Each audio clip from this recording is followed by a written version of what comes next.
You don't have a lot of this background, but it takes no time to really catch you up for purposes of zeroing in on the real legal issue here. Assume that one of the victims died, just to make this doctrinally simple. And so Bernard Goetz, defendant, is being tried for criminal homicide. The question is, what grade of homicide? Right? You can have grades of homicide running from manslaughter to murder under the common law formulation, or from negligent homicide to murder under the Penal Code statutory, more modern scheme and approach to levels of culpability in criminal homicide. Right? So we have to know both approaches. We have to know the common law as well as the model penal code approach, because California, for example, is rooted in the common law tradition. All criminal law is statutory law. It's a creature of statute. It's enacted by legislatures in the respective states. We call it common law, though, because the distinctions, the legislative enactments themselves can have the distinctions in the organization that are part of the common law tradition in criminal law. So the common criminal law, before there was a lot of statutory enactments, recognized the distinction between murder and manslaughter based on whether there was malice. Criminal killings done with malice would be murder. Criminal killings done without malice, manslaughter. Right? One way to satisfy the malice requirement is to intentionally kill. So you're liable for criminal murder. Now, if it's provoked, it's down to manslaughter. We don't need to get into that. An intentional killing that's unprovoked is murder. Bernard Goetz is looking at a second-degree murder conviction for an intentional killing. We're assuming someone has died. So just make this doctrinally simple, remember from earlier. Unless he makes out a self-defense claim. So his self-defense claim is that the prima facie case you've made out against me for murder really won't stand up because I have an affirmative defense of self-defense.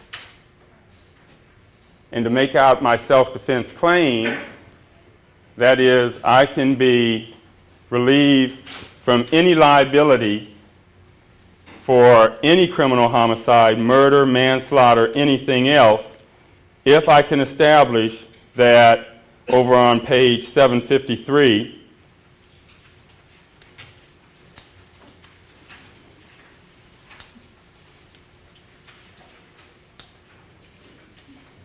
here's the law, the actual law. Again, a criminal law course is really a statutory interpretation course. All you're doing in criminal law, it is the most intensive statutory interpretation course you have in the first year curriculum. All you do in every criminal law case is interpret a statute. That's what's up for grabs. That's what people are disputing in a substantive criminal law course. What did the legislature mean by this word or that omission or this? Right? So here's the statutory language on 753. Here's the law that they're arguing about. When you use deadly physical force, and the use of the gun by Goetz was deadly physical force. When you use deadly physical force, the law is a person may not use deadly physical force upon another person under circumstances specified in subdivision 1 unless he reasonably believes that such other person is using or about to use deadly physical force. So that's kind of an embedded proportionality requirement. You can use lethal force on another to avert a certain kind of harm, not just any kind of harm. You know, you can't use lethal physical force, for example, to keep someone from spitting on your lawn, however irritating you find that. However annoying, however upsetting it gets to you when they just stand there and keep spitting. You cannot use lethal physical force to stop that, it says, to avert that harm.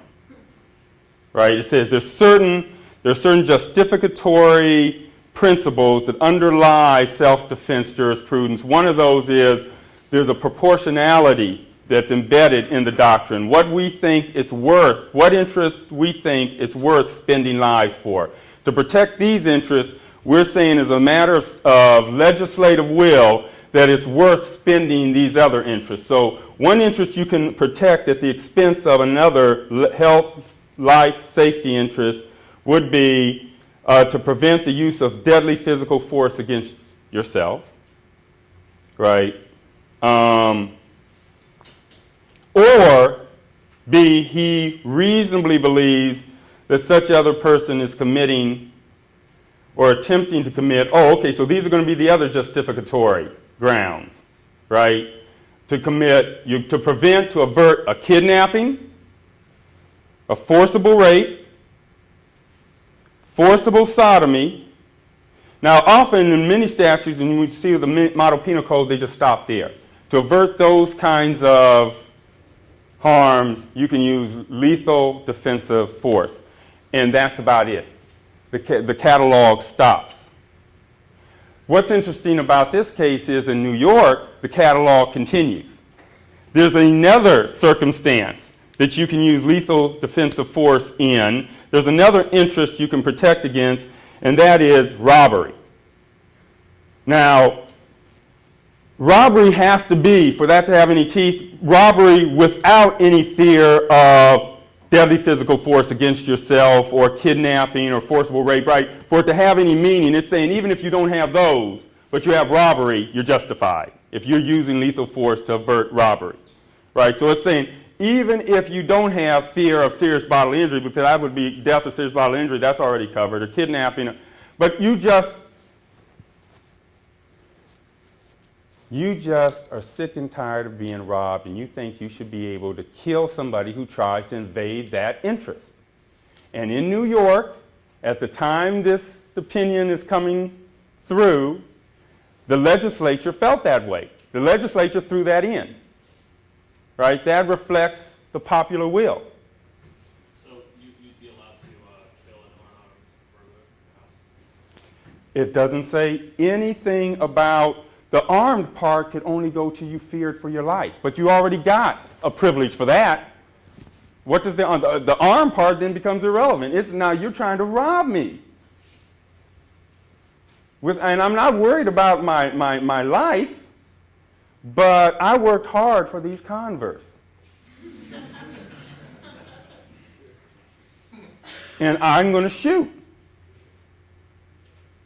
Right? That's what's inscribed in the doctrine. That had to be a legislative decision made. There was a bill that was added. Right? There were platforms, as part of the political process. And we're seeing it all in the statutes, in the substantive criminal law. Does that extend to petty theft? It doesn't say, does it? Then we're going to need some decisions. We're going to need some case law for clarification.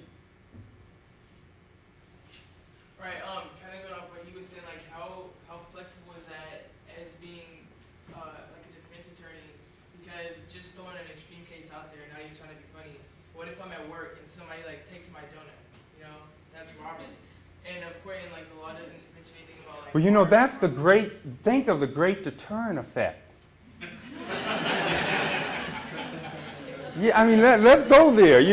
There was a time, in England. This is the Anglo-American tradition. We're talking about the common law. Common criminal law is the Anglo tradition, right? We have to start with the 13th and 14th, just after William the Conqueror. We start with some of these manslaughter, murder distinctions right there, not long after.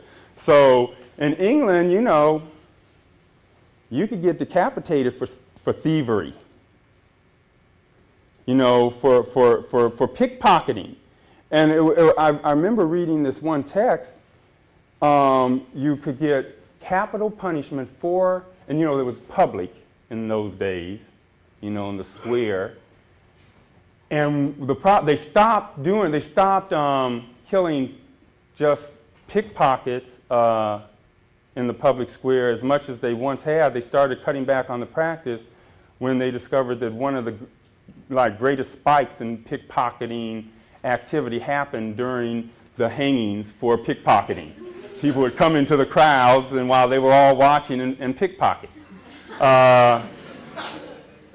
So, you know, however much you think the deterrence effect it works or not, it seems that it may, if you think that it does have a deterrent effect. You know, I give you that anecdote on the one hand, which kind of depreciates the weight of the deterrence argument, but on the other, there are a lot of places, there's a lot of parking behavior I don't engage in, you know, because I'm deterred by tickets. I hate LA tickets, and I forget them, and they multiply, and they're pain, and so I engage in behavior modification, you know, in response to signals that are being sent by rules that I know exist out there. So one question, of course, you have to ask going in is if you think the deterrence rationale is one that supports criminal liability, what empirical basis do you have for it? And even if you have some empirical basis for it, does that end the debate, or do you have to consider whether, irrespective of deterrence values, it's just or fear, or, you know, someone is being punished because they deserve punishment as against being punished to promote the social welfare, some kind of common goal or common good. Those are the kinds of questions that you're going to have to grapple with in thinking about the standard of liability in a case like this. Are we going to say, and notice that this is what we are saying in a case like Bernard Goetz, even if you honestly believe that you are about to be attacked and you need to use lethal defensive force to avert the attack, even if you honestly believe that, we may still hold you criminally liable if your belief wasn't reasonable.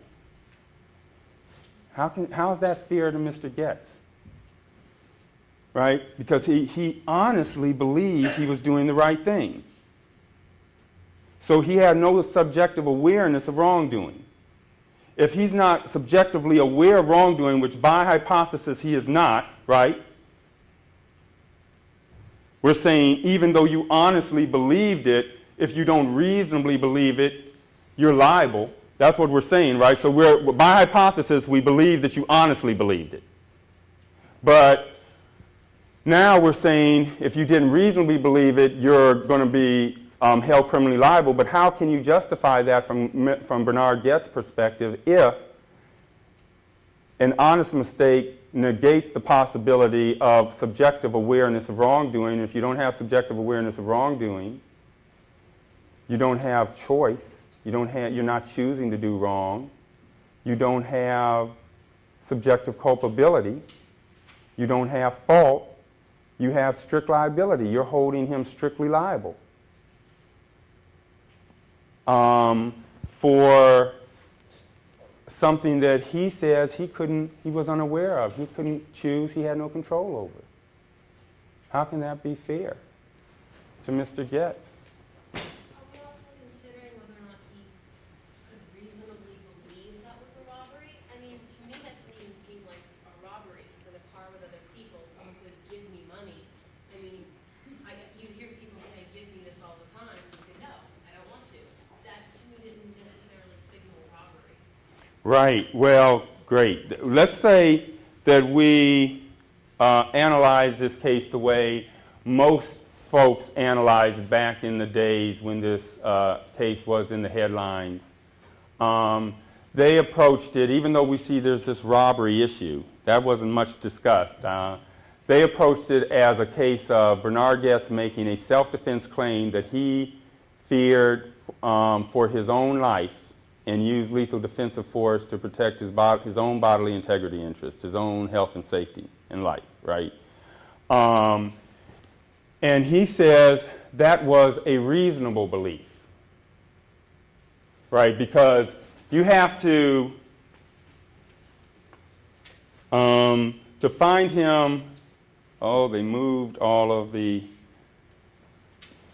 all of the tools of the trade. To be liable, to make out a self-defense claim, you have to establish, 1, that there's imminence, 2, that there's necessity, and proportionality will be embedded, inscribed in the doctrine. That 1, imminence, the threat has to be imminent. The attack has to be now. The time to act has to be now. That's the imminence requirement, an imminence of threat. 2, necessity. Necessity means there's no less drastic alternative. There's no less drastic way by which you could have protected this interest, say your health and safety interest. There's no less drastic way that you could have protected that interest that was available to you. You had to use lethal defensive force. Nothing short of that would have protected the interest. Yes? In this case, didn't it say that Mr. Getz had previously averted several attempted robberies just by pulling the gun but not by firing it? Yeah, he brandished it a couple times, and that worked then, but sometimes different circumstances call for different responses. And in this particular scenario that he found himself in this particular scene, let's make sure we have the facts before us. So let me just get a few of these, get these out. We'll take them as those given at the bottom of 751. Appears from the evidence that Canny, very bottom of 751, last full paragraph, that Canny approached Getz, possibly with Allen beside him, and stated, "Give me $5." Neither Canny nor any of the other youths displayed a weapon. Getz responded by standing up, pulling out his handgun, and firing 4 shots in rapid succession. First shot hit Canny in the chest, second struck Allen in the back, third went through Ramser's arm and into his left side, and fourth was fired at Cabby. Apparently was then standing in the corner of the car, but missed, deflecting instead off a wall of the conductor's cab. After Getz briefly surveyed the scene around him, he fired another shot at Cabby, who then was sitting on the end bench of the car. The bullet entered the rear of Cabby's side and severed his spinal cord. A couple paragraphs down, 1, 2, 3 down from there, he says that he admitted that he'd been illegally carrying a handgun in New York City for 3 years. He stated that he had first purchased a gun in '81 after he'd been injured in a mugging. Is that relevant to the reasonableness of his response? And, on one formulation of the reasonable person standard, maybe it is. Right? The bottom of the next paragraph, the last sentence, Canny then said, "Give me $5." Getz stated that he knew from the smile on Canny's face that they wanted to play with me. Although he was certain that none of the youths had a gun, he had a fear based on prior experiences of being maimed. Right? And then you remember pretty much the rest of the facts on 752, the one volley, the one that was prostate. Now on 753, assuming that those are the facts, we get to the law on 753, which says a person may not use deadly force upon another under circumstances specified unless he reasonably believes, as we've already said, is about to use deadly force. That's the imminence requirement. It's about to use deadly physical force, the other. Or he reasonably believes, etc. So the real issue here becomes, did he reasonably believe? He says I should only, if I honestly believe, that should be enough. And the court ultimately, as you know from the opinion, we don't have time to tease it out as we would in class and will in class. But at the end of the day, the court holds that the belief has to not only be honestly held, but reasonably held. That is, you have to establish that a reasonable person in your situation would have formed the same beliefs and responded as you did.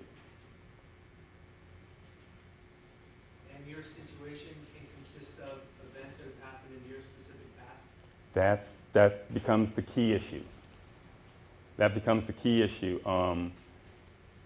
If you can individualize the reasonable person standard to accommodate your history your special circumstances, then you can at least get that story to the jury. If you don't, if the judge says, I won't let you individualize the reasonable person standard to be the reasonable person who's been mugged in the past versus just the reasonable person, if the judge says, I'm not going to give you the reasonable person who's been mugged in the past, formulation of the reasonable person standard, that judge can simply keep you from ever mentioning that in court. That's the operational significance of these substantive rules. They play out in the rules of evidence. As soon as you start talking about it, I stand up and say, what's that relevant to? What material element of this case is that relevant to? The mugging. Only to an individualized standard of reasonableness, which, Judge, you said we're not using here. That falls out. So that's the, there's real stakes in these substantive, here it may seem that we're splitting. I say, if the judge were to say that, you can't go on your own individual experiences. Could you cite kind of almost like common experiences at that point, like 1984 in New York City, crime being what it was and the amount of muggings being what they were? Could you cite that to try to... That is, you would cite it and you would say, Judge, in asking that be considered, I'm not asking that the reasonable person standard be individualized at all. I'm not saying make allowances for any idiosyncrasies that he may have because of some peculiar history to him. I'm not saying anything like that. I'm saying it should be a reasonable person in that situation. That situation is going to be different if you're plunked down in the middle of New York City than if you're plunked down in the middle of Akron, Ohio, where I'm from. There are different social realities, at least there were in 1984, in a lot of ways between Akron and New York, or Akron for that matter, and some smaller one-horse town that Akron could feel big in relation to. So how are you going to, let's put it this way. If you don't get to individualize the standard at all, it's simply going to go to the jury as what would a reasonable person in the situation that Getz found himself have done. And they're not going to even hear about his prior muggings, but they're going to bring their common sense, what they already know, aren't they? They're New Yorkers themselves. You don't have to tell them anything, right? They know everything all that other stuff they know coming through the door. You're not going to some exotic place where people don't know what's going on. You got to explain to them, what life is like for Bernard Getz in 1984 on the subways in New York. Right?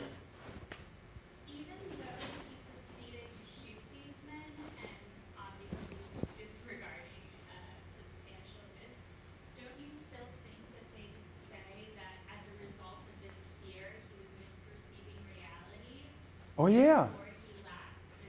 Oh, yeah, no problem. Why don't we do that? That's exculpatory. That works for me. Or you're with me making an exculpatory argument for him, right? We're going to carry a brief for Bernard Getz. Oh, I keep going for my now I feel like an amputee. I can't. Okay. Yeah, Getz is definitely saying that he's making three different claims of reasonableness. The reasonableness. Let me get out the doctrinal point, and then I'll take your hand. He's making three different claims of reasonableness. In other words, the reasonable person test actually, when properly unpacked, reveals three different levels of meaning, and it can be used in any one or more of these meanings.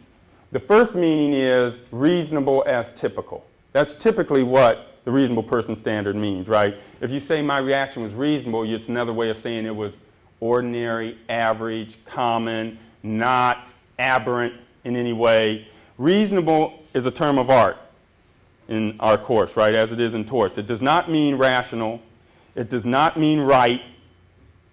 It does not mean correct, or it just means typical.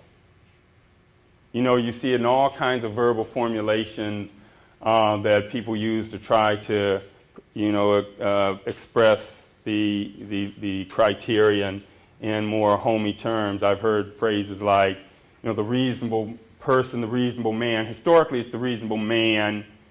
Now people use reasonable person more often. You can wonder about whether the reasonable person should have a gender.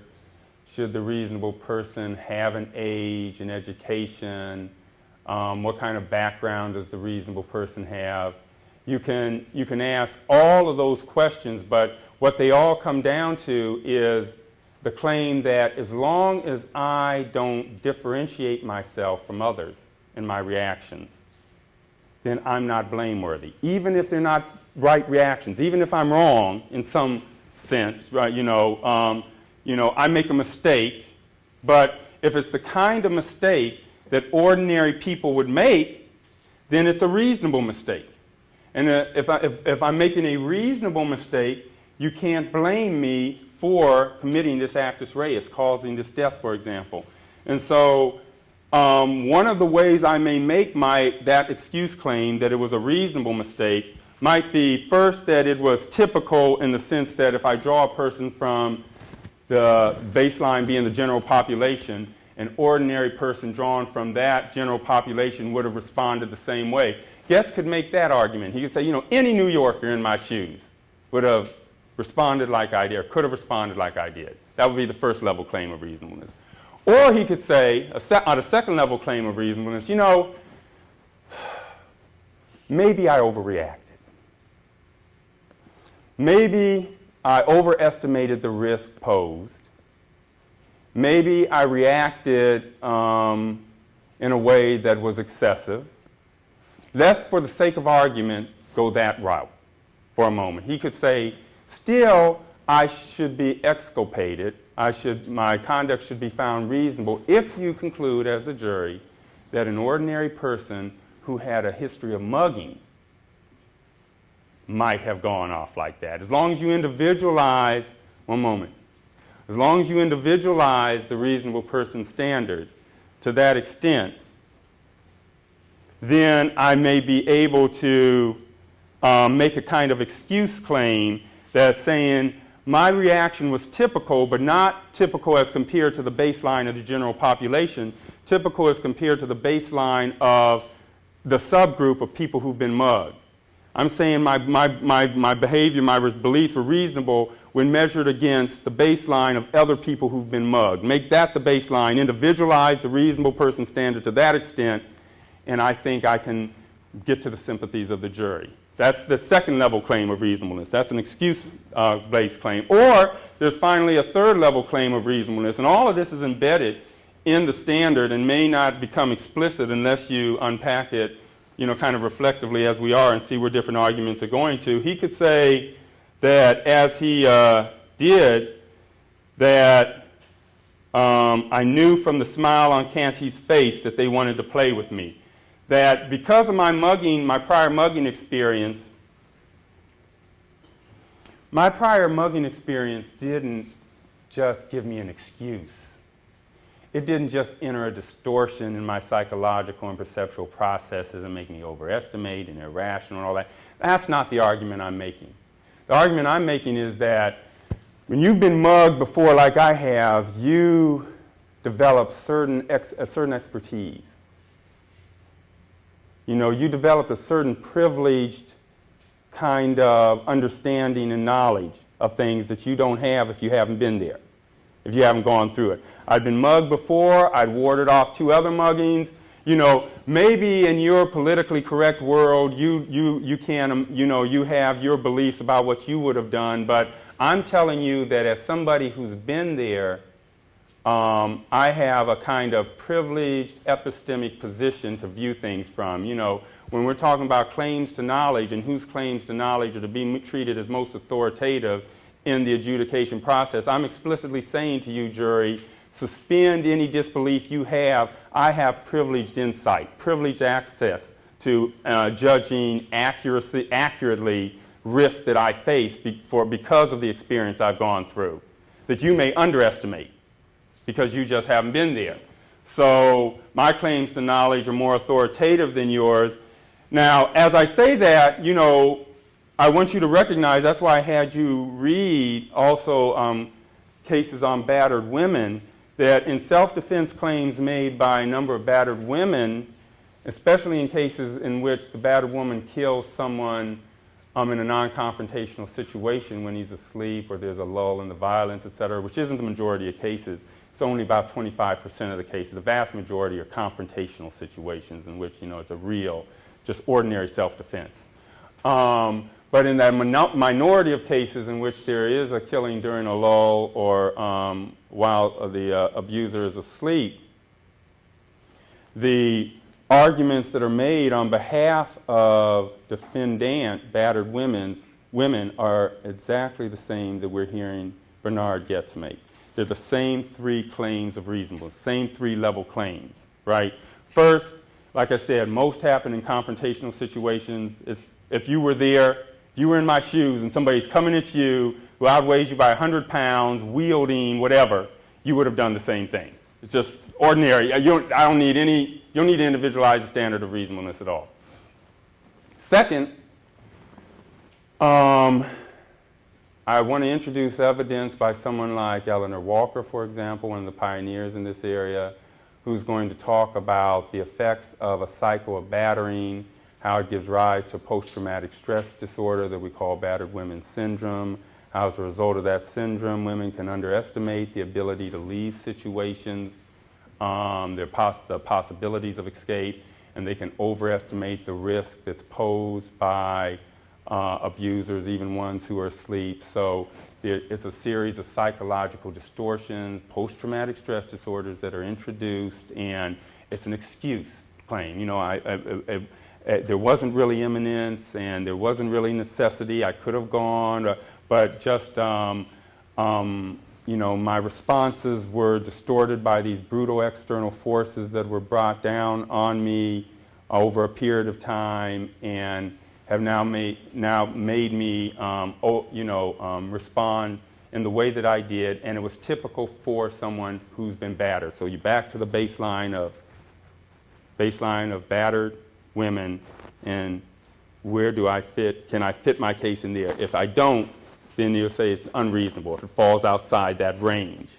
So, you know, what is the typical experience? That's a whole other can of worms, right? But that we don't have to unpack right now. But there is that whole kind of typicality argument that's rooted in excuse. You know, experiments, for example, some of the theory that Eleanor Walker used in serving as expert witness in battered women cases involved experiments like some in Russia that you couldn't do today involving dogs that they would shock in cages, you know, administer a lot of shock.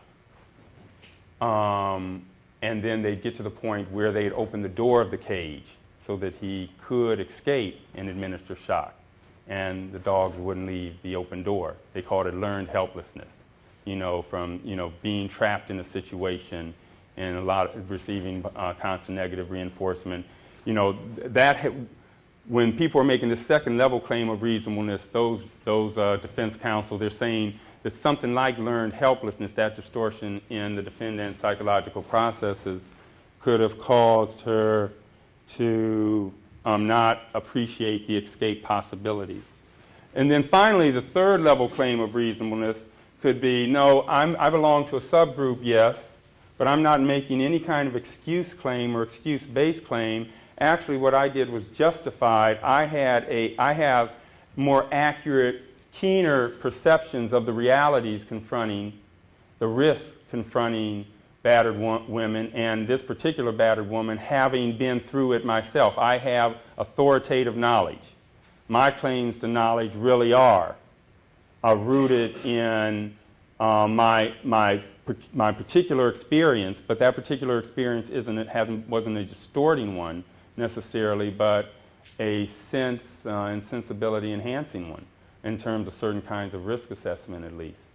So that's a kind of justification claim, and you'll hear battered women syndrome evidence experts talk about that dimension too, that kind of, well, you know, ordinary jurors, with your ordinary beliefs, etc., you may have an impression of things that are really less accurate than people who've gone through this. And here are some statistical proofs. It was rational. I can give you statistically rational arguments to show you that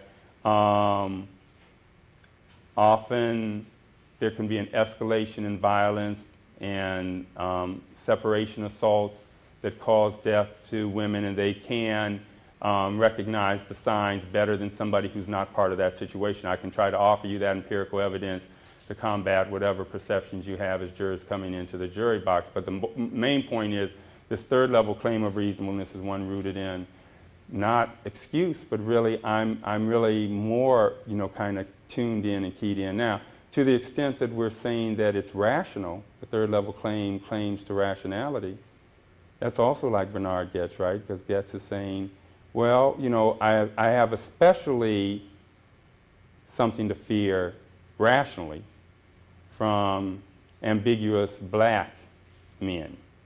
If the supposed assailants are black, that is relevant to the reasonableness of my reaction, because a typical person will react differently to an ambiguous black person than to an ambiguous white person. That's the contention. That's the claim. Is that really wrong? First, and if it's not wrong, if it's true, then how can we deny him that claim without sacrificing his innocence on the altar of our, sense of political correctness? Is that how we would characterize that? Well, if it's maybe his reaction is reasonable to be afraid, his reaction is reasonable to want to cause harm. But is it typical to be carrying a handgun? Well, in 84, he would say, look, get me on the handgun offense then. You get me on that. You get me on the concealing a weapon. You got me. All right. That's not the one. And that's the one that he actually does get. The one I'm worried about is the murder. Because notice, if they don't believe that doctrinally, we don't have time to parse this now, if the jury does not believe that you acted reasonably in your response, even though they believe you acted honestly, you're completely denied any self-defense claim at all, right? Which means you're treated just like a second-degree murderer, right? That is, you're treated just like this person who honestly but mistakenly killed somebody. You're treated just like somebody who walked up to a clerk and said, give me what's in the cash register, and killed him in cold blood. You're both treated the same. Even though I suspect we don't think that their levels of subjective culpability are really the same, but they're treated the same under the common law approach. Well, like ideally we can look at this case isolated from everything else, but realistically, it's going to have implications on future cases, and don't you think it's kind of risky to set the precedent that a killing like this is excusable because of individualized circumstances? How, though? Why is it dangerous? I think it may be, as the counsel for Goetz, I think it may be salutary in its effects, It's going to send out a strong deterrent signals, and a lot of these young hooligans, and the language that, we have lots of language from the time, predators on society, monsters, bad seed. We can keep them. They need to be more timorous and withdrawn, and they need to have that strong deterrent signal out there. When you read the materials that follow this case, you see that opinion is in the op-ed pages. That is not a insular minority opinion, right? So Goetz is just saying, why can't we keep it that real in terms of measuring my subjective culpability? As long as I'm not differentiated from anybody else, as long as you can't distinguish me, if we're all scared, witless, and especially more witless of intimidating black men than others. If that's how we feel, then fine, don't let me make sure that I'm able to get that part of my story out so that you can judge me in the fullness of who I am and compare it to who you are and who we all are, rather than saying, oh, we're going to make an example of Bernard and kind of make the rest of ourselves feel good, even though he wasn't doing anything all that different.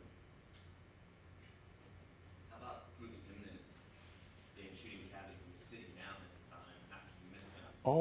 You hear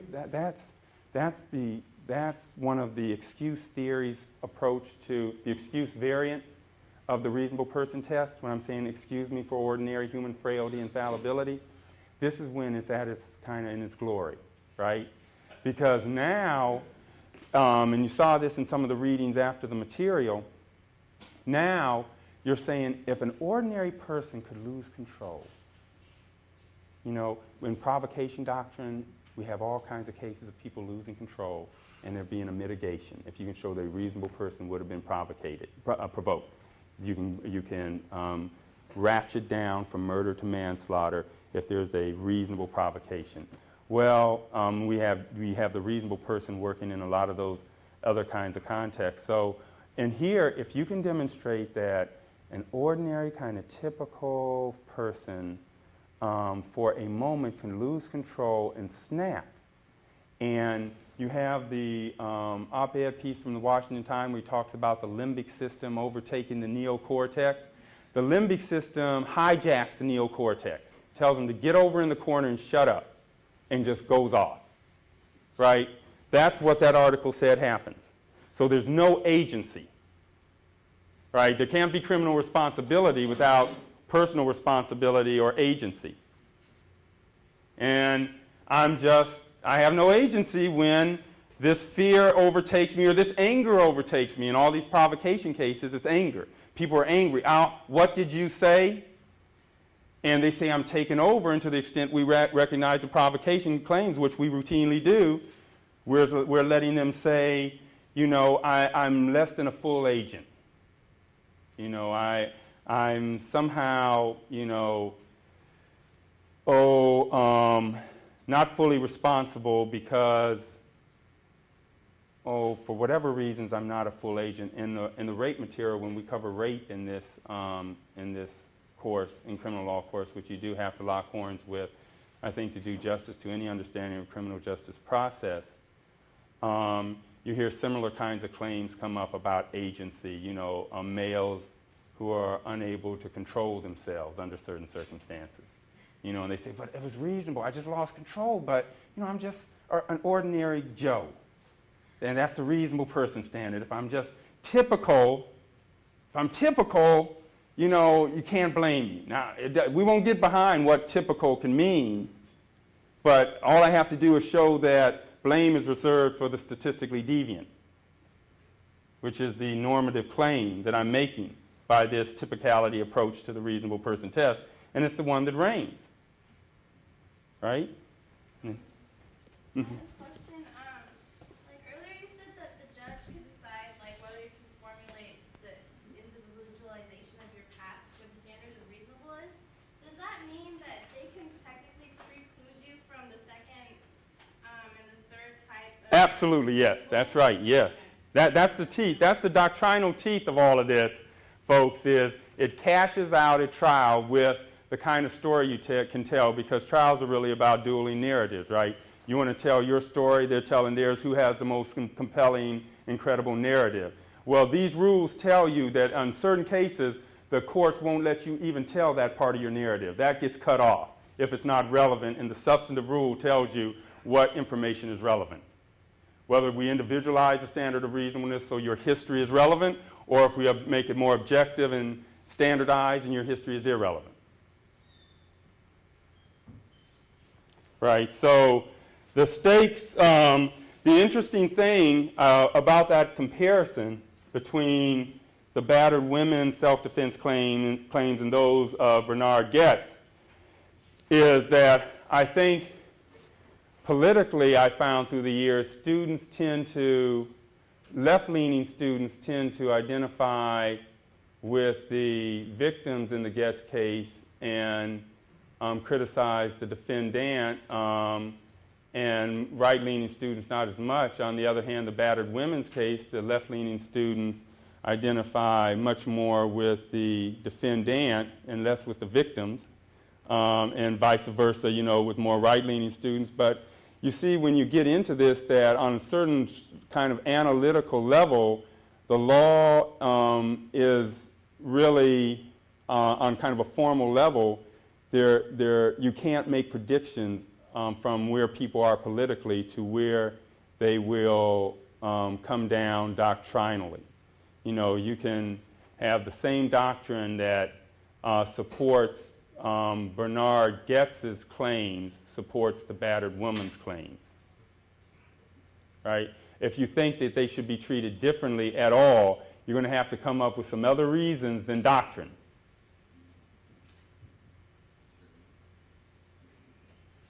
How about the fact that, well, I know if I'm scared, I'm not going to go into a place where I know that there's imminent danger. So he willfully went into the subway. Yes. He was carrying a gun. Yes. So even if he was physically aroused or emotionally aroused, Right. his limbic system took over.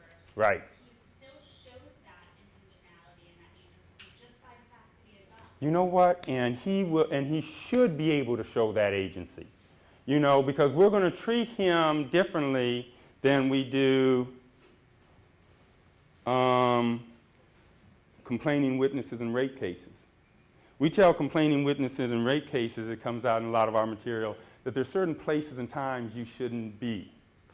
Right? At certain times of the day, if you're certain places, we will start asking questions about what were you doing there so late.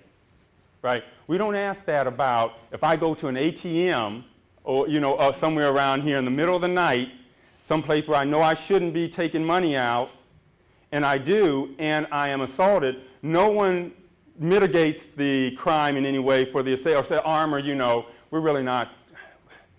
We don't think this was such a grievous harm because you really just assume the risk. No, the person's going to receive the same sentence regardless. It's going to be processed.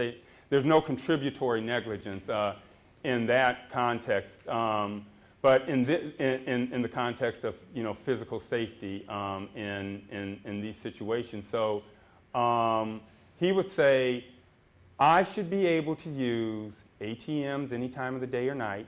Don't tell me I'm stupid for going to the ATM at 3 in the morning. If I strap and go to Washington Mutual at 3 in the morning, right, and somebody walks up on me, that's just too bad for them.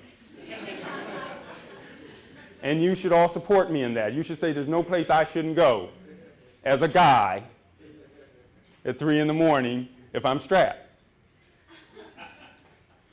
Right? And clearly that is the jury, when they return a finding that he was reasonable, was moving along those lines. So the doctrinal stuff is indispensable to understanding this, but it only starts you down the road at scratching the surface. So there's a very truncated kind of sense of how at least criminal law goes here at SC. I think I'm out of time now, so I hope to see you next year.